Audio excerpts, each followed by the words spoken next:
এই কোটা আন্দোলনকারীদের complete shutdown, আর তার ফলাফল আজকে এই অবস্থা।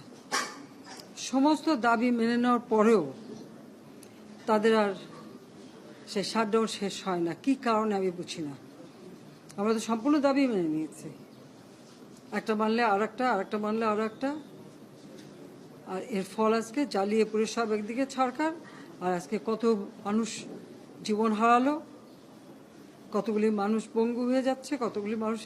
এবং ঠিক এই 2001 সালে এইরকম তাণ্ডব বিএনপি জামাত জোট চালিয়েছিল। আওয়ামী লীগের প্রায় 21,000 নেতা কর্মী হত্যা করে, কত মানুষ গুলি খেয়ে তাদের ঘর